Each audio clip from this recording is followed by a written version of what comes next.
বাবার বাড়িতে আসলে আমার একদমই কাজ কাম করতে ইচ্ছে করে না, সারাদিন শুধু ঘুমাইতে ইচ্ছে করে। জানি না কেন এমন হয়, আর কারো এমন হয় কিনা তাও জানি না। হ্যালো এভরিওয়ান, আসসালামু আলাইকুম। আসলে বাবার বাড়িতে আসলে কিন্তু একদমই শোয়া থেকে উঠতে ইচ্ছে করে না। বাসায় কিন্তু যতই শরীর খারাপ থাকুক না কেন, কিন্তু কাজ করতে তেমন একটা খারাপও লাগে না।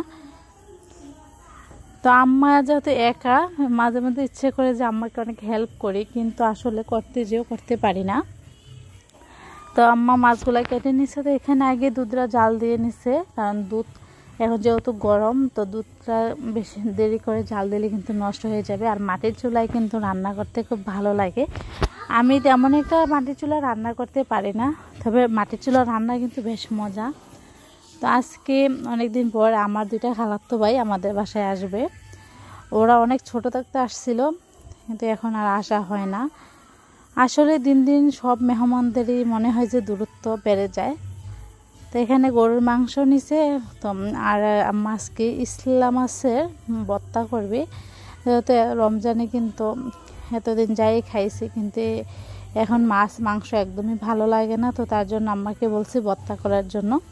তো এখানে আম্মা ভাত বসাই দিছে, আর আমি আম্মাকে অল্প একটু হেল্প করতেছিলাম, যদিও তেমন একটা পারতেছি না। কারণ প্রথমেই তো বললাম যে বাবার বাড়িতে আসলে কাজ কাম করতে একদমই ইচ্ছে করে না।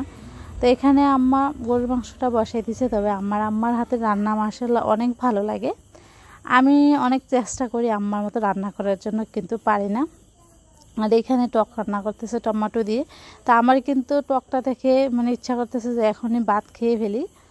আম্মা একা একা কাজ করতেছে, যদি আমি কাজ করি না তারপরও যাই একটু করতে যাই, আম্মা বলে যে তোমার করা লাগবে না। আসলে মায়েরাই কিন্তু এমনই, মনে হয় যে তার সন্তানরা এখনও কাজকর্ম পারবে না, কিন্তু তার মেয়েরা যে সংসার সামলাইতেছে ওইটা মনে হয় যে তারা ভুলেই যায়।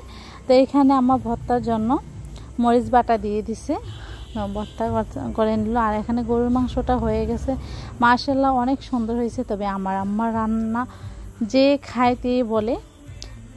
আর এখানে পোলাওটা হয়ে গেছে অলরেডি, এখন ডেকে রেখে দিবে চালটা ফোটানোর জন্য, কারণ একটু শক্ত আছে। আর আম্মার তরকারির কালারটাও কিন্তু মাশাআল্লাহ অনেক সুন্দর হয়েছে। তো এখানে মেহমানদেরকে আম্মা বেড়ে দিতেছে, আর আমি একটু দূর থেকে ভিডিও করতেছিলাম। তো ওরা বলতেছে এখানে খাবে না, টেবিলে বসে খাবে, যত প্যান্ট পরে নিচে বসা সম্ভব না। তো তার জন্য ওরা টেবিলে খাবে। তো এখানে ওর বাবা আর আমার ভাই এখানে বসে খাইতেছে। আর তো আমি এখন খাওয়ার জন্য চলে আসলাম। আর ভর্তাটা যে এত ভালো লাগছে, তো আমি সাথে লেবু নিছি। তবে ভর্তার সাথে কিন্তু লেবু নিলে খাবারটা কিন্তু আরও ভালো জমে, খাইতে অনেক ভালো লাগে। তো একটু বিকাল দিকে একটু ঘুরতে গেলাম বাহিরে। তো এই ফুলগুলো হেনা ফুল, তা আমার কিন্তু দেখে খুব ইচ্ছে করতেছে ছিঁড়ার জন্য। তো আমি কয়েকটা ছিঁড়েও নিলাম, ছিঁড়তে ভালো লাগতেছিল, যদিও সব ফুলগুলো একটু দূরে দূরে। তো আমি যতটুকু নারকেল পেতেছি অতটুকুই ছিঁড়ে নিছি। দেখুন অনেক সুন্দর লাগতেছে কিন্তু হেনা ফুলগুলো। আর এই হেনা ফুল দিয়ে কিন্তু ছোটোবেলা অনেক খেলতাম। আর আমার ছেলে তো এই ফুল পেয়ে অনেক খুশি, ও দৌড়াদৌড়ি করতেছে আর বলতেছে আম্মু আমি আরেকটা ছিঁড়বো যাই। কিন্তু অনেক খুশি, যেহেতু ওরা এই ফুল দেখে না। আর আমার মেয়েরা তো সবুজ ঘাস দেখে শুধু দৌড়াদৌড়ি করতেছে।